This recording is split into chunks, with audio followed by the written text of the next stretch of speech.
En esta jornada el presidente electo Yamandu Orsi retoma el trabajo de transición tras unos días de descanso y las actividades formales se concentran en el edificio Alemania, pero en paralelo se realizan otras reuniones. El designado ministro de Turismo Pablo Menoni visitó la sede de la cartera donde mantuvo un encuentro con el ministro Eduardo Sanguinetti. En la sede de Defensa Nacional se encontró la futura ministra Sandra Lasso con el saliente ministro Armando Castaing-Debat.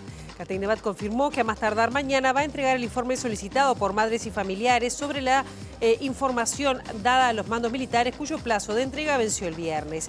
Además aclaró que la solicitud fue realizada por Javier García y no por la calle Pou, como había informado Álvaro Delgado.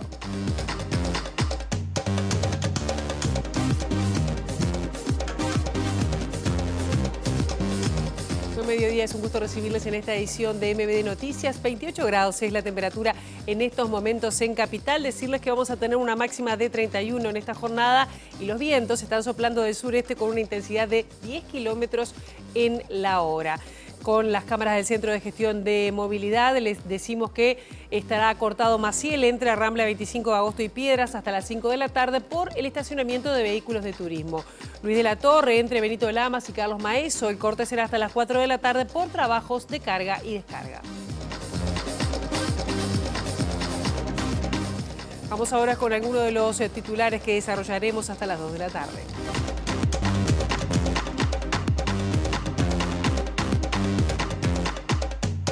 El sociólogo e investigador Gabriel Tenenbaum dijo a MBD Noticias que el caso Ámbar, la niña de 2 años que se encuentra grave tras ser baleada junto a su padre, muestra las fallas del Estado en la protección de los menores en situación de vulnerabilidad. El martes el Parlamento tratará en régimen de comisión permanente una propuesta de la coalición de gobierno de una declaración de condena a la situación de Venezuela. Este lunes comienza en todo el país la vacunación contra la COVID-19 a grupos de riesgo con las personas mayores que residen en establecimientos de larga estadía. Este 13 de enero se conmemora el Día Mundial contra la Depresión con el objetivo de sensibilizar sobre esta enfermedad mental que afecta a más de 300 millones de personas en el mundo. La Organización Panamericana de la Salud, OPS, resalta que 1 de 4 personas enfrentará trastornos mentales. La depresión es una de las más comunes. La Intendencia de Montevideo ajustó los precios de los boletos urbanos y a partir de la medianoche que viene, el boleto de 1 hora pagado con tarjeta STM aumentará 4 pesos.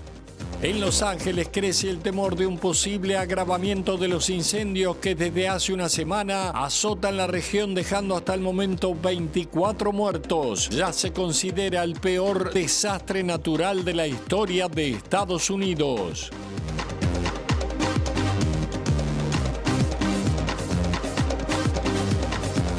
Como dijimos, hoy retoman las actividades gran parte del equipo de la próxima administración con gran actividad allí en el edificio Plaza Alemania en Palermo. Con este tema está nuestro compañero Eduardo Delgado. Eduardo, ¿qué novedades han surgido en esta jornada?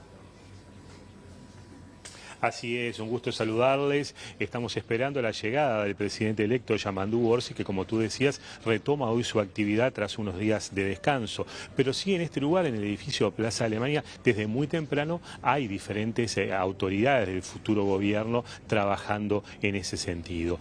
Por ejemplo, llegó a media mañana el futuro director de la Oficina de Planeamiento y Presupuesto, Rodrigo Arim, quien adelantó que esta semana tendrá terminado los nombres que lo acompañarán en esa institución de gobierno. También dijo que junto a otros ministros trabaja en la designación de otros cargos al nivel del Poder Ejecutivo. También está presente aquí el ministro de Turismo, Pablo Menoni, quien hoy mantuvo un encuentro con el actual secretario de Estado, con Eduardo Sanguinetti, con quienes intercambió una larga conversación y además recibió información del Ministerio de Turismo. También está presente el futuro prosecretario de la Presidencia, Jorge Díaz, quien prefirió no hacer comentarios por el momento, y desde muy temprano están reunidas las autoridades que asumirán desde el 1 de marzo en el Ministerio del Interior, tanto el ministro como la subsecretaria y el director general de Secretaría. Es una reunión de trabajo tras estos días de descanso para seguir avanzando lo que será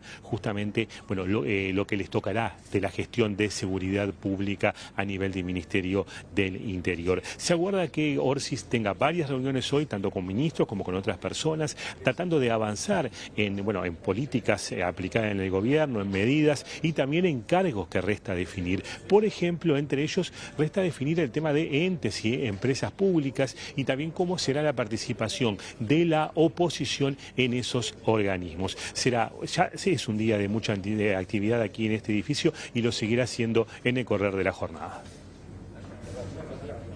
Haremos entonces a que llegue el presidente electo a la sede del edificio donde encuentras ahí en estos momentos en las zonas de Palermo, en Montevideo.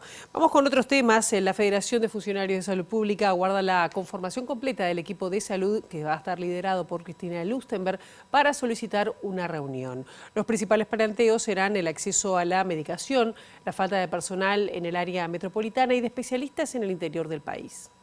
Bueno, hay que ver la igualdad de atención en todo el país y las condiciones laborales que van de la mano de la igualdad de atención. No es lo mismo trabajar en Montevideo muchas veces que trabajar en el interior del país. Eso es un tema a tratar, el acceso a la medicación, las condiciones laborales, la falta de personal y también los temas salariales que se van a discutir en el marco del presupuesto nacional y las distintas rendiciones de cuentas. ¿Sigue estando rezagado el interior del país?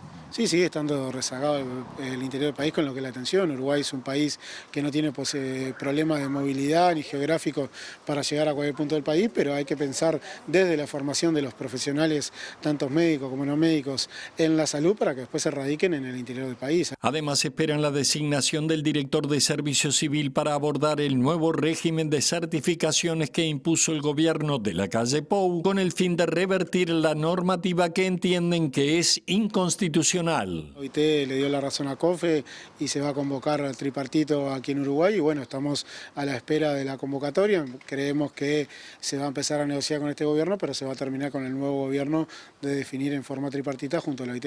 ¿Entienden que con este nuevo gobierno hay más margen para negociar?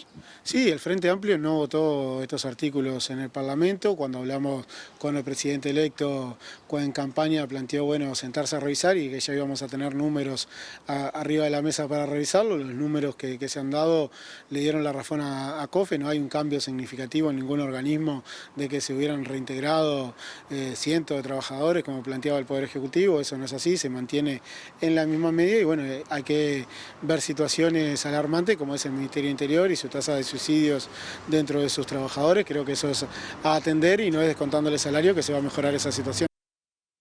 Y a nivel legislativo también hay una transición en marcha. El Frente Amplio se prepara para asumir la conducción del Parlamento a partir del 15 de febrero. De acuerdo con las fuentes políticas consultadas por MBD Noticias, el MPP ocupará 3 de los 4 cargos parlamentarios más relevantes. El principal puesto legislativo, el de presidir la Asamblea General y el Senado, será el único que estará a cargo de una mujer, en este caso de Carolina Cose, por ser la vicepresidenta desde el 1 de marzo, único puesto a su vez que no representa al sector MPP.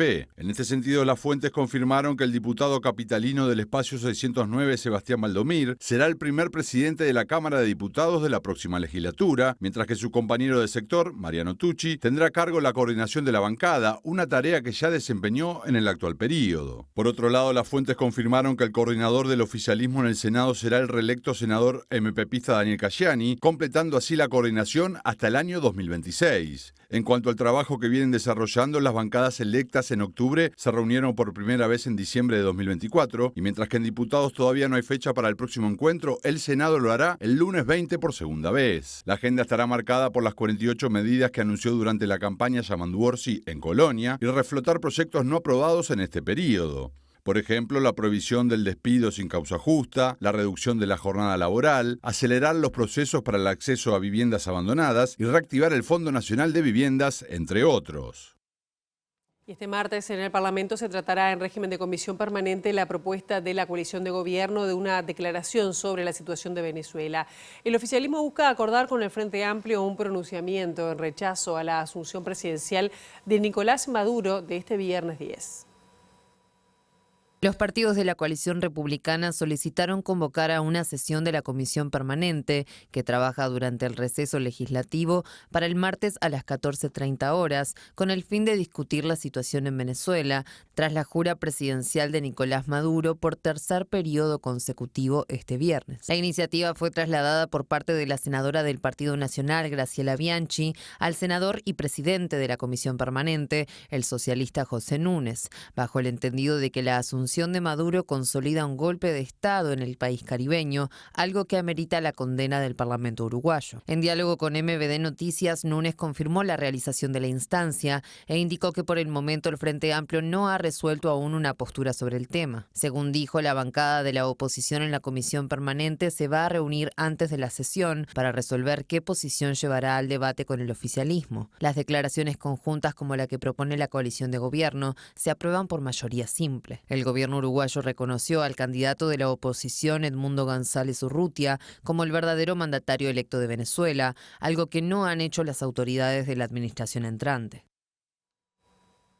Y seguimos en temas de transición porque también hubo un encuentro a nivel del Ministerio de Defensa Nacional con esta información, lo que ha surgido en esta reunión. Nuestro compañero Federico Jurkovic. Federico, muy buenos días, bienvenido.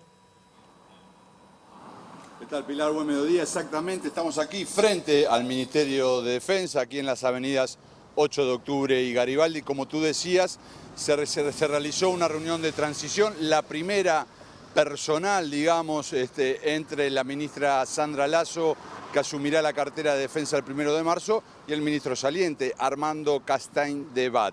Dijeron los dos que el vínculo es bueno, que lo han tejido en el Parlamento, que han hablado varias veces antes de este día y por lo tanto consideran que la transición en este ámbito fluye.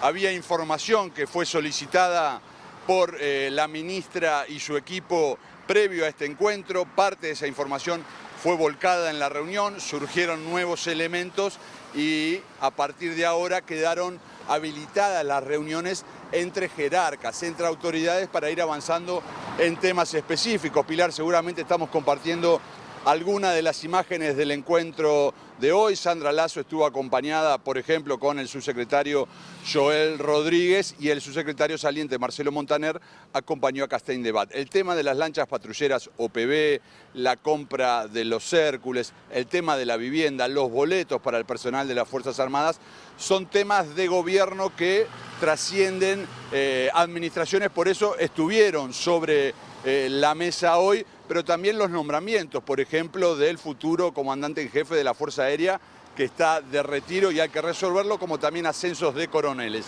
En ese plano, Pilar, se acordó la posibilidad de ir viendo juntos currículums y llegar el caso de apoyar desde ambos poderes ejecutivos las nuevas designaciones.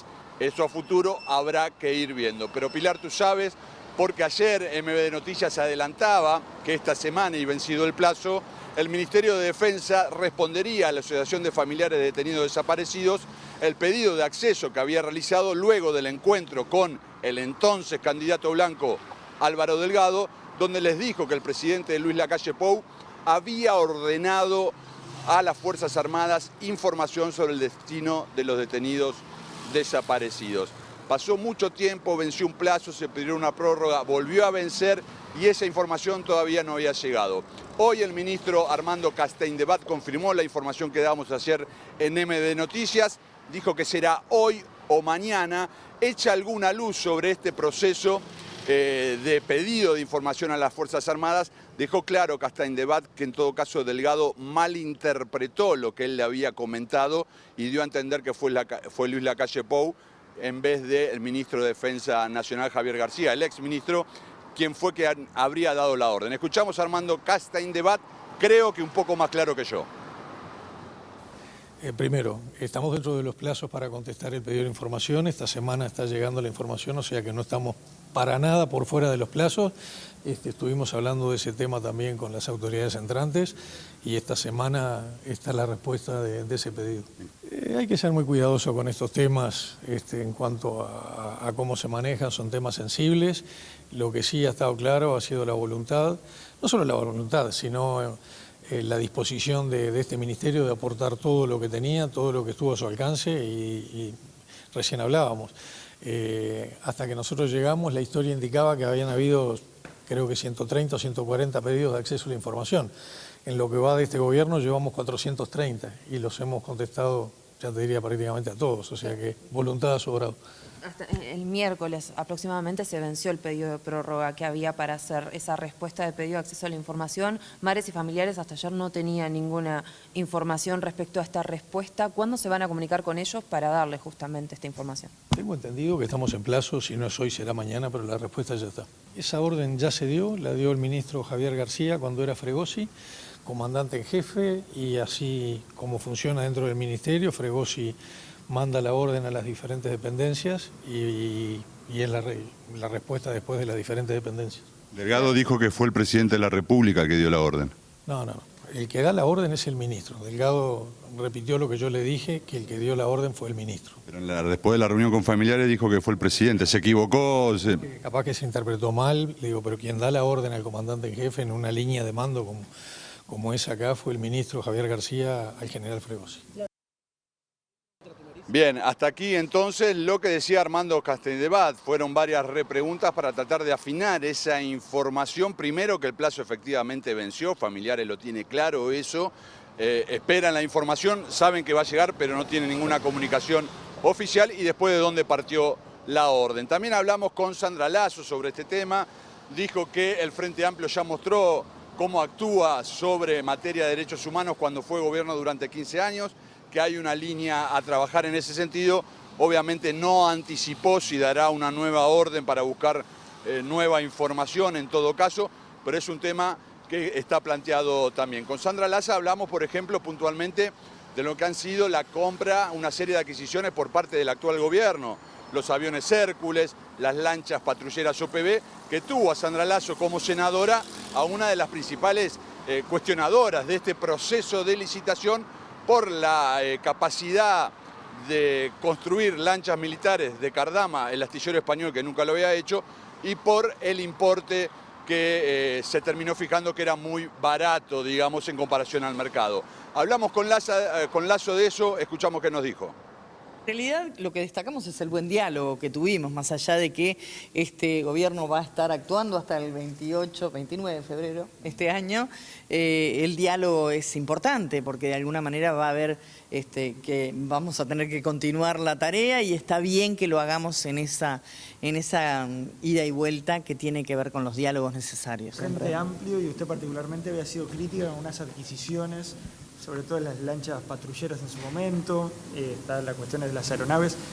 ¿Cómo va a ser el Frente Amplio? ¿Va a seguir con el proceso? No lo ocultamos nunca, lo hemos dialogado además desde el comienzo con el actual ministro, por lo tanto vamos a analizar la información que se nos entregó y vamos a continuar. Acá no hay ningún cangrejo bajo la piedra, nosotros hemos tenido este diálogo franco y también cuando hemos tenido que discrepar lo hemos hecho con muchísimo respeto como debe ser.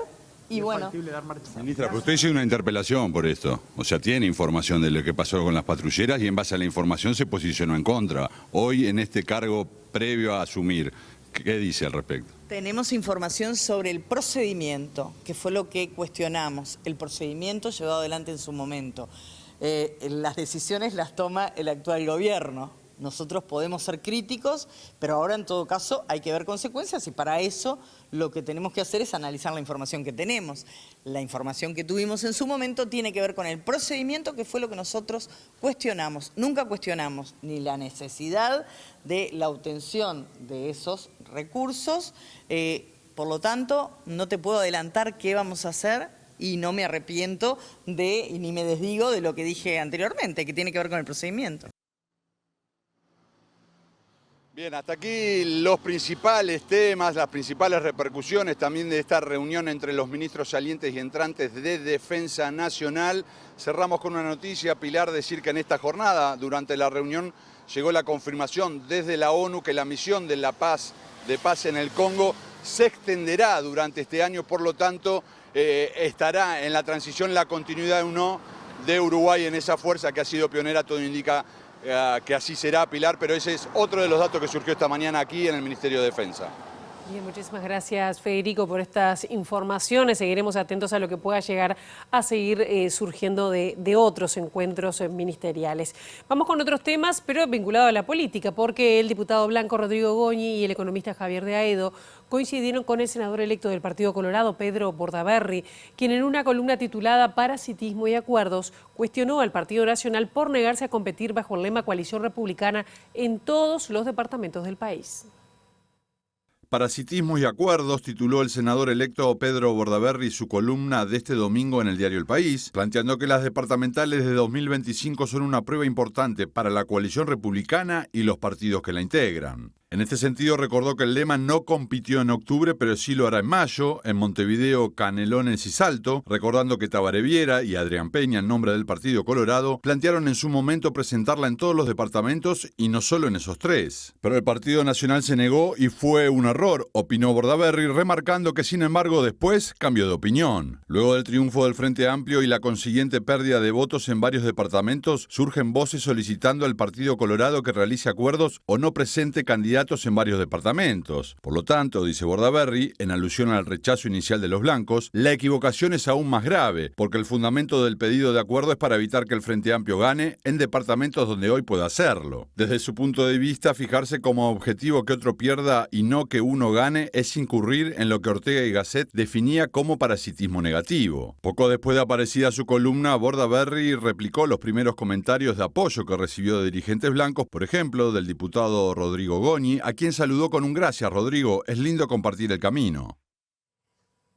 Y justamente Goñi dijo que la coalición republicana no se vería perjudicada en caso de que el Partido Colorado no presentara una candidatura a la Intendencia de Montevideo, escenario en el que el diputado nacionalista Martín Lema sería el único postulante de la coalición. Por ahora, ni el Partido Colorado ni Cabildo Abierto definieron candidaturas por la coalición republicana. Un candidato fuerte basta para hacer una elección competitiva. Eso no implica de ninguna manera que descartamos la posibilidad de que los demás partidos puedan aportar con un candidato propio. Simplemente decimos y sostenemos, y es nuestra experiencia, de que no es imprescindible de ninguna manera que haya una múltiple candidaturas para tener mejores chances. Las chances con un solo candidato, entendemos como se vienen haciendo las cosas, con el proyecto que venimos trabajando, el entusiasmo que se ha creado, que tendríamos chances intactas para ganar la próxima elección municipal de Montevideo. Si no surge un candidato, digamos, con toda la potencia desde el Partido Colorado o desde Cabildo Abierto, entendemos que este candidato que tenemos, Martín Lema, sería un candidato único, con todo el apoyo, coordinando todos los demás aspectos, ediles, etcétera, alcaldías, para que sea el candidato de todos, que no sea el candidato solo del Partido Nacional. Eso es lo que nosotros estamos transmitiendo. Lo que vengo transmitiendo en los medios, por supuesto, se los transmití primero a ellos.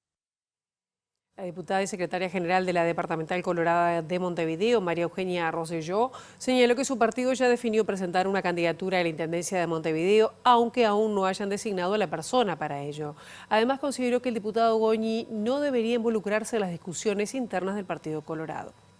El Partido Colorado en Montevideo tiene que reunirse a su convención a fines de enero, los primeros días de febrero a más tardar, a fin de proclamar este candidato, que va a tener que ser proclamado por la convención de la coalición republicana, también convencimiento a mediados del mes de febrero. En cuanto a las declaraciones de Rodrigo Goñi, yo no me involucro en las internas de otros partidos, no me parece que esté bien que lo opine de la interna del Partido Colorado. Es el Partido Colorado quien va a decidir si va a tener un candidato o no.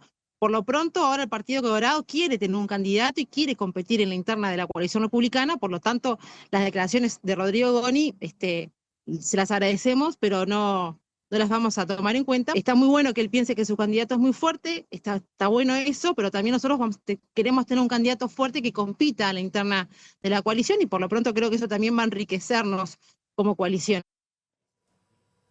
A partir de la próxima medianoche, el boleto de 1 hora pagado con tarjeta STM aumentará 4 pesos. Desde la hora 0 de este martes, el boleto de 1 hora con tarjeta costará 49 pesos y en efectivo pasará a costar 60 pesos. El boleto de 2 horas, mientras tanto, con tarjeta STM subirá 6 pesos y pasará a costar 73 y en efectivo saldrá 90 pesos. Además, con tarjeta el boleto céntrico aumentará 3 pesos, el zonal lo hará 2 pesos, el estudiantil categoría A subirá 2 pesos y el categoría B aumentará 2 pesos con 80 centésimos, así como la combinación metropolitana se va a incrementar en 6 pesos. El boleto para personas jubiladas categoría B subirá 1 peso, no tendrá cambios el boleto para personas jubiladas categoría A, que seguirá costando 11 pesos, ni tampoco aumentará el pasaje a personas beneficiarias del programa ABC, que seguirá costando 33 pesos. La Intendencia justificó estos ajustes debido a la caída de la recaudación, que hoy se sitúa en 82% de lo que se recaudaba en 2019 antes de la pandemia. Desde el sector empresarial le dijeron a MBD Noticias que los aumentos también están influenciados por la reciente suba salarial del sector, dato también manejado desde la Intendencia. Una brevísima pausa, a la vuelta seguimos con más MBD Noticias.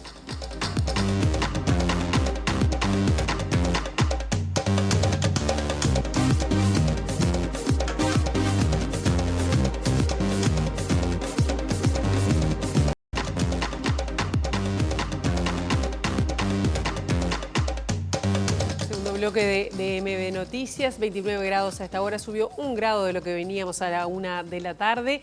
Le decimos que una investigación sobre violencias en clave de género revela desigualdades en el sistema judicial a nivel carcelario y las fallas del Estado en prevenir crímenes que afectan a niñas y mujeres. El libro, coordinado por Mariana Robello y Gabriel Tenenbaum, integra 10 artículos de especialistas de Uruguay, México y Venezuela. El libro lo que hace es tomar en cuenta, por ejemplo, el lugar de las mujeres en el mercado de las drogas ilícitas, el diseño de la cárcel como tal, que es un diseño sobre todo de índole patriarcal, androcéntrico, donde no tienen lugar, por ejemplo, las mujeres como tal, pero también, por ejemplo, la población trans, qué consideraciones especiales podemos tener hacia esa situación. También hay artículos que abordan los temas, por ejemplo, de la explotación sexual, cómo se lee en clave de género el proceso judicial. Hay un artículo muy interesante sobre la Operación Océano, en un tipo de caso puntual que aborda la Operación Océano. Es interesante el lugar que ocupan las voces, por ejemplo, de los defensores de los formalizados. El sistema penal, el Estado penal como tal, genera más problemas en determinadas situaciones. No es un remedio a nada, al revés, genera mucho más problemas. Y ese es uno, ¿no? La maternidad en privación es otra de las cuestiones también abordadas por el libro. Tenenbaum se refirió a la privación de libertad de las mujeres, el ingreso al mercado de drogas para sobrevivir y las carencias del sistema carcelario que no está pensado para madres y disidencias. El Estado, mediante el sistema penitenciario, debería hacer todo lo posible para que esos vínculos se mantengan, porque es lo que va a poder ayudar, colaborar en el futuro del egreso, digamos. Las personas privadas de libertad en algún momento van a salir. Y uno tiene que, de momento cero que la persona entra a la cárcel, tiene que estar pensando en la salida. Tenenbaum ejemplificó las fallas del Estado y las desigualdades sociales. En el caso de Ámbar, la niña que se debate entre la vida y la muerte tras recibir la semana pasada 5 proyectiles mientras estaba en brazos de su padre, que murió en el barrio Nuevo Yauri de Montevideo. El caso de Ámbar es una tragedia y nos habla de muchas cosas, pero hay algo que me parece muy importante tomar en cuenta. Generalmente los saberes que están en la vuelta para pensar y poder hacer algo sobre el caso de Ámbar y tantos niños y adolescentes que están en eso, que son cientos, es muy situacional. No se pudo hacer nada al momento de que otra persona le dispara al padre y tiene en sus brazos a Ámbar. Se piensa en ese momento. Pero lo que no estamos pensando es que pasaron 2 años de esa vida y que en esos 2 años ya se conocían los factores de riesgo y las condiciones de desventaja que tenía Ámbar y probablemente sus progenitores también, porque esos son descuidos heredados del Estado y de comunidades, etc. Y no se hace nada, porque tenemos una mirada sumamente situacional e inmediatista. No puede trazar las rutas de los gurises. No hay mayor misterio para hacer eso. Y no lo estamos haciendo. Y ahí trazar esa ruta y tener esa información es una forma de intervenir mucho antes ante este tipo de situaciones. Trabajadoras de un servicio de atención a violencia basada en género del Instituto Nacional de las Mujeres, localizado en Rocha, denunciaron haber sido despedidas de forma arbitraria. Señalaron que se dio por finalizado un convenio sin previo aviso a las usuarias y sin que existiera una evaluación técnica negativa. Nos cesaron de nuestras funciones hasta el día 7 de enero estuvimos trabajando sin razones, sin justificación del motivo. Solamente por un cierre de convenio, pero bueno, que no nos renovaron, pero sin tener ninguna evaluación negativa desde IMujeres a nivel técnico, ¿no? Nosotras, más allá de esto, hace 7 años que venimos trabajando algunas de nosotras, ¿no? Venimos trabajando en territorio con mujeres mayores de edad que están en situación de violencia por razones de género, y en el histórico nunca nos había pasado esto, porque generalmente este tipo de contratos que son anuales generalmente, cuando cierran, bueno, se vuelven a abrir para que el servicio no cierre, ¿verdad? En este caso, bueno, se cierra sin darnos razones. Lo que entendemos es un despido abusivo, injustificado y arbitrario. Además, las trabajadoras denunciaron que no hubo un aviso a tiempo que las habilitara a hacer un proceso de cierre con las usuarias, muchas sufriendo situaciones extremas de violencia, y señalaron que esto configura una situación de violencia institucional para con estas mujeres. Hoy, 13 de enero, se conmemora el Día Mundial contra la Depresión, con el objetivo de sensibilizar sobre esta enfermedad mental que afecta a más de 300 millones de personas en el mundo. La Organización Panamericana de la Salud resalta que 1 de cada 4 personas enfrentará trastornos mentales, siendo la depresión una de las más comunes. Cada año, millones de personas tienen como una de las principales causas de discapacidad a la depresión, una condición frecuentemente subestimada, subdiagnosticada y subtratada, lo que la convierte en un factor de riesgo significativo para el suicidio. En Uruguay, la depresión tiene un impacto particular en adolescentes y personas mayores, donde es la principal causa de muerte violenta, incluso por encima de los accidentes de tránsito y los homicidios. Entre las características más comunes de los trastornos depresivos se incluyen la tristeza permanente, persistente, la pérdida de motivación, la falta de interés o de placer en las actividades diarias, el aislamiento social, las alteraciones en los patrones de sueño, cambios en el apetito o en el peso, así como dificultades para concentrarse o cansancio excesivo.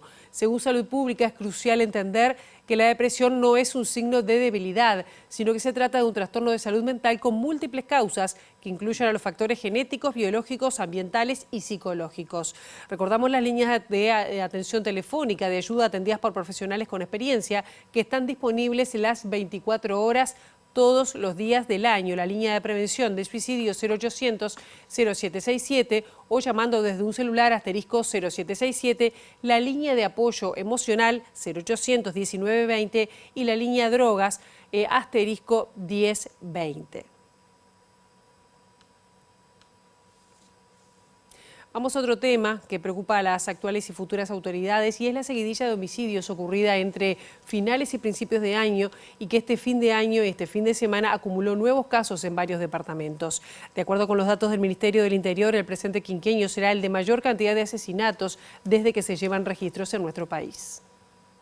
El actual periodo de gobierno cerrará con la mayor cantidad de homicidios de que se tenga registro. El Observatorio Nacional de Violencia y Criminalidad del Ministerio del Interior contabiliza 1.584 casos en 4 años y medio, cifra a la que habrá que sumar los datos de los últimos 3 meses de 2024 y el recién comenzado trimestre de 2025. Según un informe del semanario Brecha, el director del observatorio, Javier Donangelo, confirmó que con los datos del último trimestre del año pasado ya se superó el total de homicidios del quinquenio anterior. Se trata de una tendencia que continúa en ascenso sin cambios significativos en el tiempo. En relación a los motivos de los homicidios, más de la mitad ocurrieron por ajustes de cuentas o conflictos entre criminales, indicador que en 2013 representaba 30% de los casos. En tanto, también se observa un aumento constante en las víctimas con antecedentes penales, que en 2024 representaron el 56% del total. Al respecto, Donangelo dijo al semanario que esto sugiere que el fenómeno suele darse en circuitos de gente ligada a actividades delictivas. Entre otros datos, el 70% de estos crímenes se cometieron con armas de fuego.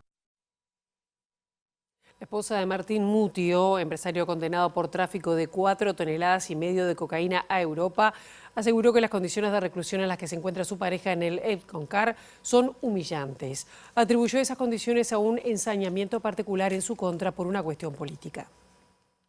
Mutio cumple una condena de 15 años de prisión por delitos de narcotráfico. A fines de diciembre, luego de que se incendiara su celda en el Penal de Libertad, se resolvió su traslado a la Unidad 25, cárcel de máxima seguridad que funciona en el predio del Evkoncar. Sol, su esposa, ofreció una entrevista al diario El Observador en el marco de la tercera audiencia de habeas corpus por el caso de Mutio, que se realizó esta semana. Según dijo, el empresario fue obligado a firmar contra su voluntad un acuerdo para ser trasladado a dicha unidad, donde no tiene salidas al patio, no hay baño y hay ratas y víboras, motivo por el cual sus abogados ya iniciaron acciones frente a organismos internacionales para pedir la mejora de sus condiciones de reclusión. Según la pareja del narcotraficante, hay un ensañamiento particular con Martín por una cuestión política que sostiene no entender. En ese sentido, subrayó que Mutio no se considera integrante del movimiento de participación popular. En su momento, cuando aparecieron las primeras acusaciones en su contra, varios referentes del MPP aclararon públicamente que el empresario no integraba las filas del sector. Consultada sobre si su esposo utilizó sus relaciones políticas para hacer negocios, sostuvo que Mutio tuvo vínculos con ambos partidos,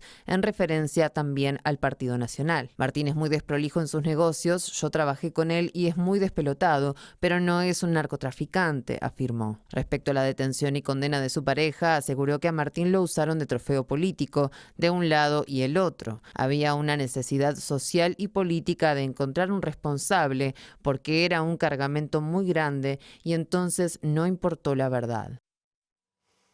Este lunes la justicia española va a resolver si extradita a Paraguay a Yanina García Troche, esposa del narcotraficante Sebastián Marcet. El viernes se realizó la última audiencia prevista y desde entonces el tribunal tiene 72 horas para expedirse. Este viernes 10 se realizó la audiencia final del juicio de extradición de la esposa del narcotraficante uruguayo Sebastián Marcet, requerida desde Paraguay por blanqueo de capitales, asociación para delinquir, narcotráfico y lavado de activos. Detenida desde el 16 de julio de 2024 cuando quiso ingresar a España tras ser expulsada de Emiratos Árabes Unidos por tener una alerta roja de Interpol en su contra, fue trasladada para la audiencia desde el Centro Penitenciario de Toledo a la Audiencia Nacional de España en Madrid. Allí funciona un tribunal de primera instancia compuesto por 3 jueces que actúan en casos de crimen organizado, narcotráfico o delitos relevantes por su impacto en la economía local. De acuerdo con lo declarado por Santiago Moratorio, el abogado de García a medios locales como La Diaria y El Observador, la resolución podría ser favorable para su clienta ya que no se habrían aportado nuevos elementos y desde su perspectiva no está probado el nexo de García con el lavado de activos provenientes del narcotráfico. Sin embargo, la justicia paraguaya ratificó varias veces durante su detención en España que se trata de una pieza clave en la organización liderada por su marido, prófugo desde 2021. Una vez conocido el fallo de la Audiencia Nacional, las partes tienen una única posibilidad de apelar en un proceso de segunda instancia que no llevaría más de 6 meses. La reciente decisión de Meta de eliminar las políticas de verificación en Facebook, Instagram y WhatsApp generó preocupación en países como Brasil, que evalúa impulsar un frente internacional contra la desinformación. A raíz de este nuevo escenario, el Observatorio Latinoamericano de Regulación de Medios y Convergencia prepara para mañana el conversatorio La decisión de Meta versus América Latina y ahora qué, con especialistas de la región. Entre ellos, el mexicano Vladimir Cortés, quien en diálogo con MBD Noticias defendió la necesidad de contar con los mecanismos de fact-checking.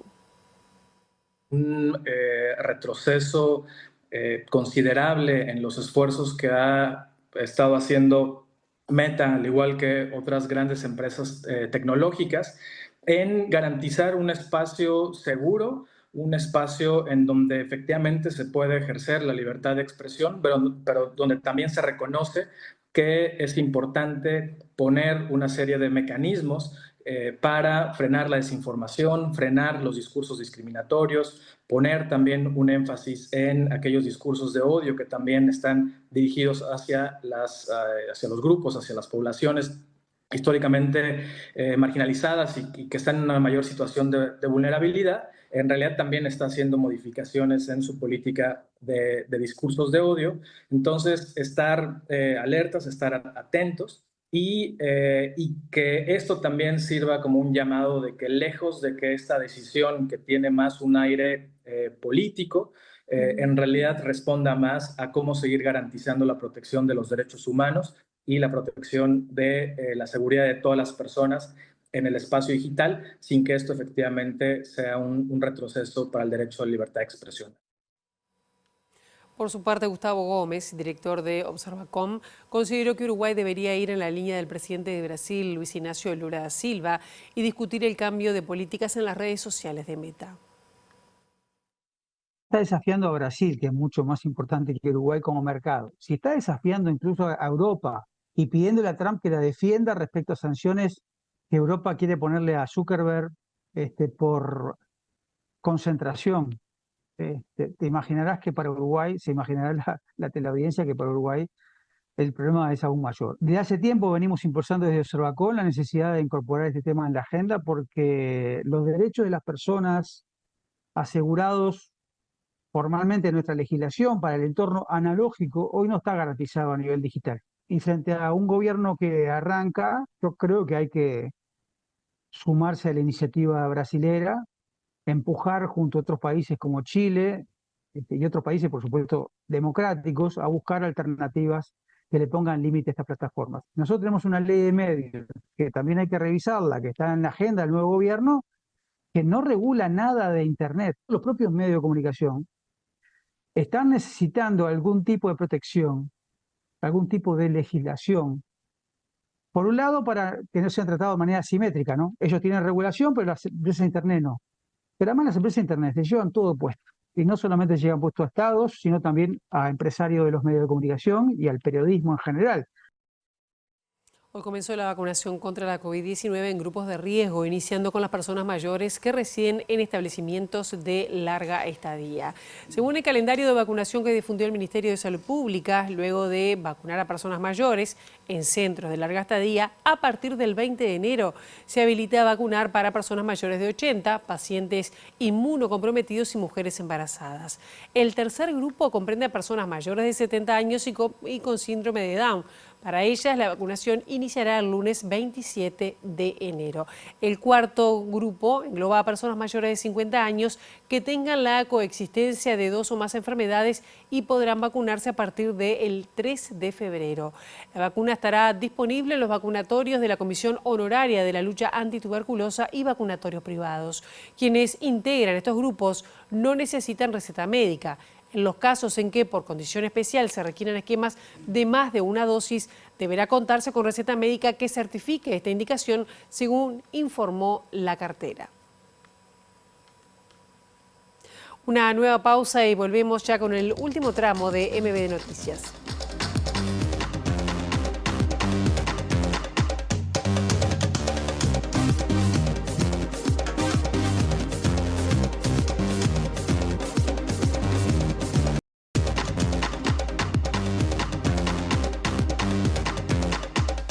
Actividades para quienes se quedan en Montevideo en este verano, porque desde mañana, el miércoles 15, de enero hasta el miércoles 26 de febrero, se podrá participar una vez más del ciclo de cine al aire libre. La iniciativa es organizada por la Intendencia mediante Montevideo Audiovisual, con funciones, presten atención, en el Jardín Botánico, el Parque de la Amistad, el Castillo del Parque Rodó, el Parque Punta Yeguas, el Parque Capurro y también el Idea Vilariño. Iniciamos un ciclo de verano expandido porque largamos con el Botánico primero, este viernes y sábado, que vamos a hacer 4 funciones de cine al aire libre, y después ya con toda la programación de cine de verano al aire libre, que estaremos por todos los barrios, como siempre dando películas de ficción uruguayas y dando películas también para toda la familia. La entrada es libre, hay que llevar la sillita nomás, como nosotros decimos, porque eso hace también que la experiencia sea más confortable, y bueno, y se vino bárbaro porque en realidad lo mejor es que haya calor y que haya esas tardecitas, noches de verano bien densas, y yo creo que ahora en estos días se está alargando el verano y eso nos va a ayudar buenísimo para esto de dar cine al aire libre en la ciudad, que realmente es una cosa hermosa. Y seguimos hablando de alguna manera de cine porque hasta el 17 de febrero están abiertas las inscripciones para jóvenes que tengan entre 17 y 30 años interesados en estudiar en la Escuela Comunitaria de Cine del Oeste. La escuela ofrece 60 becas para iniciar la formación en cine y audiovisual que dura 3 años.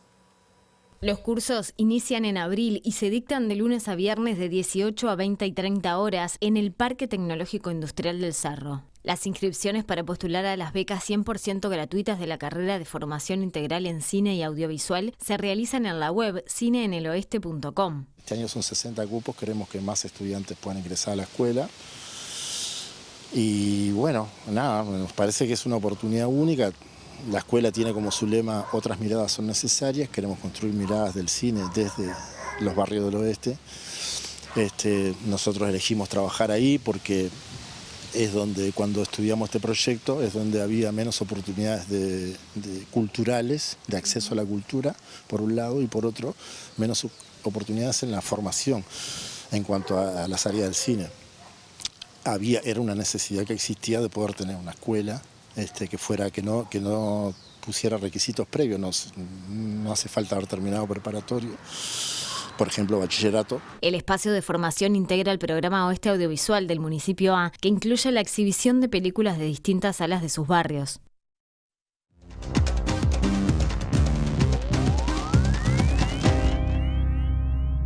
En Los Ángeles crece el temor de un agravamiento de los incendios que desde hace una semana azotan la región, dejando hasta el momento 24 personas muertas.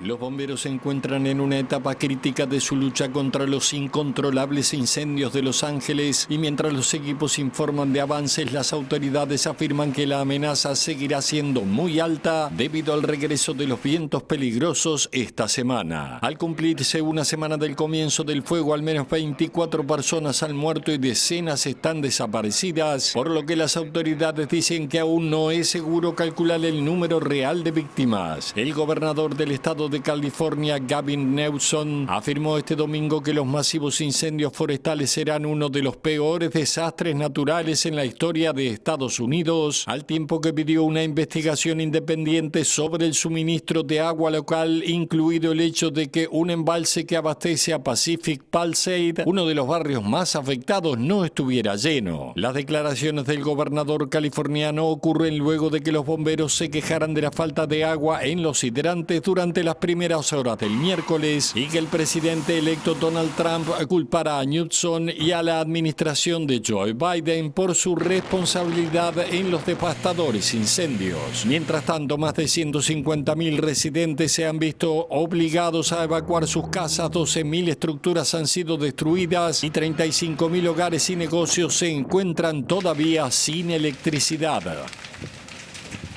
Y nos venimos a América Latina porque los sectores leales al expresidente de Bolivia, Evo Morales, cumplieron este domingo el tercer día de caminata desde el altiplano hacia La Paz, en protesta por problemas económicos como la inflación y contra lo que consideran una persecución política del gobierno de Luis Arce.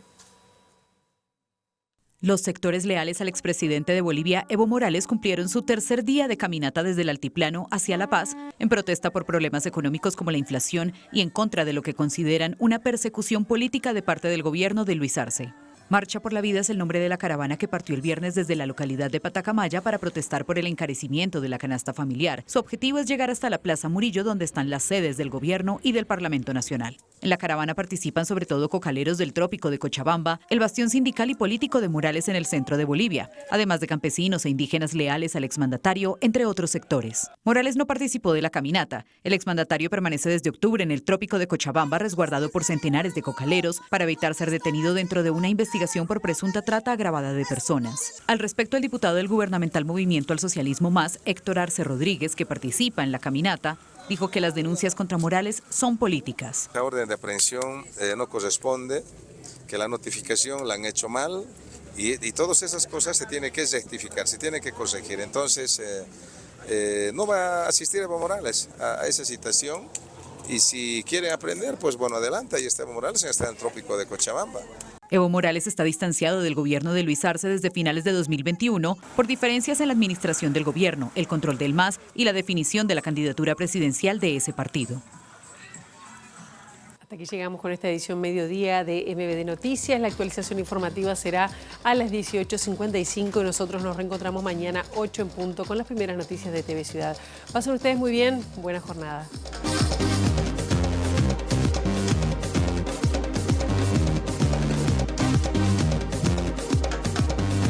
El sociólogo e investigador Gabriel Tenenbaum dijo a MBD Noticias que el caso Ámbar, la niña de 2 años que se encuentra grave tras ser baleada junto a su padre, muestra las fallas del Estado en la protección de los menores en situación de vulnerabilidad.